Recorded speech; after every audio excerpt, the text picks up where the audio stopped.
Здраво сите, добродојавте во нова епизода на Мистерзите папки. Денес имаме на многу чудна и различна тема. Ќе пробаме да ја разјасниме и потврдиме приказната за зелените деца од вулпите.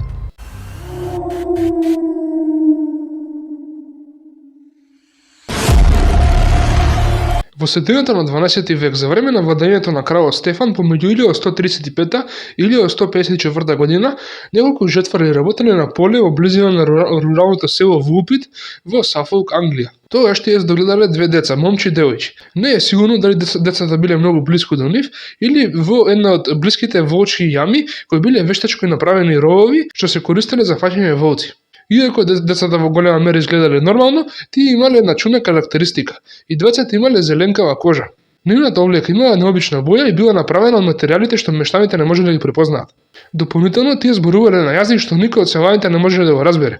Децата биле однесени во домот на сер Ричард Де Каун, локален богат човек кој живеел во Викс. Им била давана храна вклучувајќи и леп, но децата плачеле и одбивале да јадат со денови. Во друга верзија на настанот, селаните им нуделе свежо набран грав, а тие со сваст го јаделе секој зрно. Се вели дека тие преживеале со оваа храна со месеци се додека не научиле да јадат друга храна како што е лебот. Децата живееле во домот на сер Ричард неколку години. Нивната кожа постепено изгубила својата зеленикава нијанса, претворајќи се во нормална боја. Сер Ричард одлучил да ги крсти двете деца, но момчето кое било помало од девојчето починало кратко потоа. Според некои извештаи, тој бил болен и често летаргичен. Девојчето од друга страна успело да се прилагоди во новата средина, учејќи да комуницира со мештаните на англиски јазик, а потоа било дадено името Агнес. Агнес на крајот успева да ја раскаже нивната приказна на мештаните. Таа тврдела дека се брат и сестра. Тие потекнувале од земјата на Свети Мартин, место под земја каде што сонцето не сјаело. Наместо тоа секогаш било саморак и се било зелено, вклучително и луѓето. Таа исто така опишала огромна река што го одделувала нивниот дом од друга светла земја. Според Агнес, таа и нејзиниот брат се грижеле за добитокот на семејството кога наишле на пештера. Влегле внатре и такале во темнината пред да го слушаат прекрасното звонење на звоната.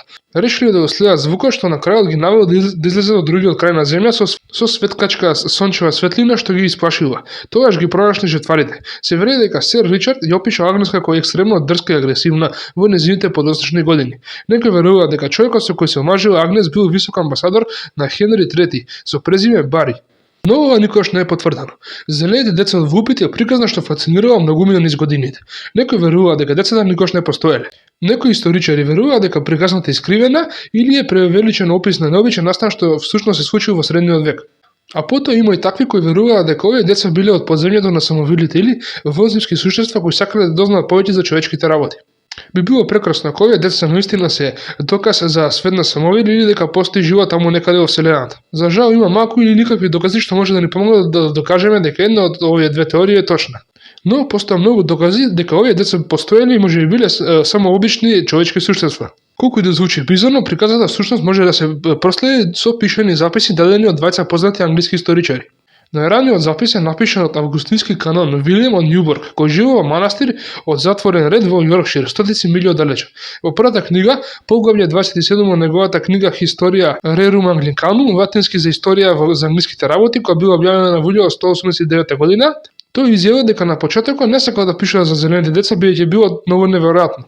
Се предомисли само затоа што ја слушна приказната многу високо почитувани луѓе.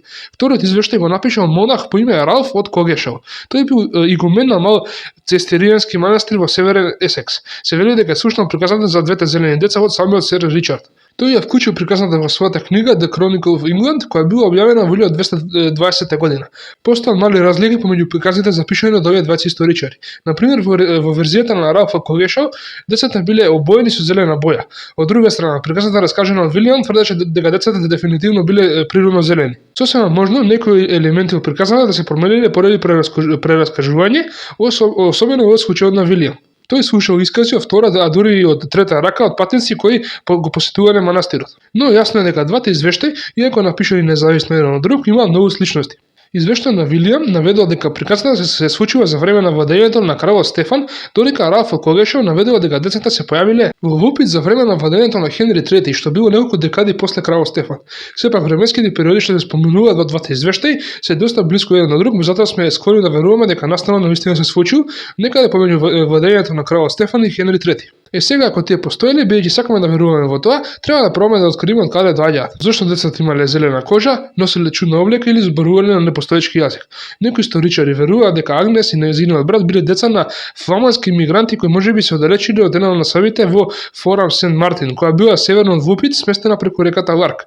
Во текот на почетокот на 12 век, нови имигранти дошле во Источна Англија од Фландрија. За време на владењето на кралот Хенри, многу фламандски имигранти биле прогонувани и убиени, особено во областа близу Вупит. Од страх од кралските војници, овие имигранти честопати им поминувале време креќи се во подруми или влажни импровизирани куќи. Ова може да го објасни описот на девојчето за нивната земја која цело време била темна со малку сончева светлина. Нивната чудна облека и говор може да се препише на фактот дека биле странци, а не локални жители. Што се однесува до непознатиот материјал, ова не било присутно во извештајот на Раф Когешов. Можеби ова е едноставно недоразбирање од еден или два извори на Вилијам. Што се однесува до зелената кожа. Ова не е толку чудно како што звучи. Според извештајот на Ралф, кожата на децата имала зелена нијанса, не брилно зелена, туку само зеленикава нијанса. Тешките услови за живот и недостатокот на соодветна исхрана во фламандските насави можеби предизвикаат децата да страдаат од хипохромна анемија, што е честа медицинска состојба. Хипохромната анемија, која историски е позната како хлороза или зелена болест, може да предизвика кожата на децата да има зелена нијанса. Друг симптом на оваа состојба е недостатокот на енергија, симптоми што се појавиле кај малото момче. И двете историчари пренесуваат дека откако децата почнале да јадат други видови храна, зеленикавата нијанса на нивната кожа постепено почнала да исчезнува и подоцна станала нормална боја. Ова силно сугерира дека децата страдале од лоша исхрана и недостаток на витамини, кои биле излечени со јадење разноврсна исхрана. Друга можна причина за абнормалната боја на кожата на децата е отров, поточно арсен. Децата можеби биле хранети со отров од нивно старата и останали некаде да умрат. Не е неверојатно за арсенот да остава зелена боја на кожата. Сепак нема докази што поддржуваат оваа теорија. Неисхранетоста е се уште најверојатното објаснување. Освен чудноста на нивниот јазик, говор и облека, овие деца всушност биле сосема нормални. Тие биле способни да го препознаат грал како храна. Тие биле способни да се прилагодат на новата средина. Учеле доста добро англиски и служиле во домаќинството на сер Ричард за да платат за нивната соба и храна. Според Агнес, тие потекнувале од земја која практикува некаков вид христијанство, затоа што таа кажала дека гледала црква. Покрај тоа Агнес зборува за тоа како се грижала за добитокот на нивниот татко. Ова укажува дека таа потекнува од место кое практикува некаков вид на пасторално сточарство. Не е толку различно од луѓето во селото Вупит и околните области. Всушност, селото било дел од густо населена рурална област во Англија, која била претежно земјоделска. Значи, подкрепа претпоставката дека овие деца потекнуваат од блиско место. Потоа во извештајот на Вилијам постои оваа фраза во која Агнес е опишана како возрастна девојка. Цитирам: "Nec immodico a nostri geminis feminis discrepate", што се преведе како таа во никој случај не се разликува од жените во нашата нација. Но што е со тој чуден звук што го слушнаме децата на почетокот? Па селото Вупит било дел од опатијата Бери Сент Едмундс околу 7 милји источно од главниот град. Сосема можно звоната што ги слушнаме децата да доаѓале од црквата во Бери Сент Едмундс. Треба да имаме предвид дека Агнес била само мало девојче во тоа време, не може целосно да се потпне на незините сеќавања. Некои детали можеби станале заматени, измешани или романтизирани, особено затоа што сите во селото ги сметале незиниот брат за неверојатно чудни. Да сумираме, дали овие деца наистина доаѓаат од возенска планета или друга димензија? Дали биле дел од подземно кралство или изгубена цивилизација? Во основа на сите овие детали може безбедно да претпоставиме дека овие две деца многу повеќе личење на човечки суштества кога самовели или земјани. Па, каков е нашиот заклучок? Да го развржиме. Што знаеме со сигурност? Знаеме дека овие деца биле одвоени од своите родители и биле и доволно далеку од дома што не можеле да се вратат. Од која било причина, никогаш не ги барав. Што се однесува до останатите, можеме само да претпоставиме што најверојатно се случило врз основа на доказите откриени од сите луѓе кои биле фасцинирани од оваа загадочна мистерија. Зашто да не е можно дека Агнес и незиниот брат биле деца на фламандски имигранти кои талкале се изгубиле се дека не ги пронашле жртварите. Нивните родители можеби биле убиени за време на една од рациите организирани од кралот за да ги чисти сите фламандски имигранти во областа. Нивното чудно однесување, јазик и облека биле едноставно затоа што доаѓале од странска земја. Селаните ги сметале за чудни затоа што никогаш порано не се сретнале со луѓе од странски земји. Нашето сценарио за тоа што најверојатно се случило звучи досадно во споредба од некои теории што се предложени на интернетот. Значи ќе оставиме на вас да одлучите дали станува збор за народна приказна, средба со суштество од друг свет или трагична приказна на несреќни деца. Како што рекол Вилијам Њуборг, цитирам: "Секој нека каже што сака и нека размислува за таквите работи според своите способности. А јас не чувствувам жал што забележав еден толку неверојатен и чудесен настан."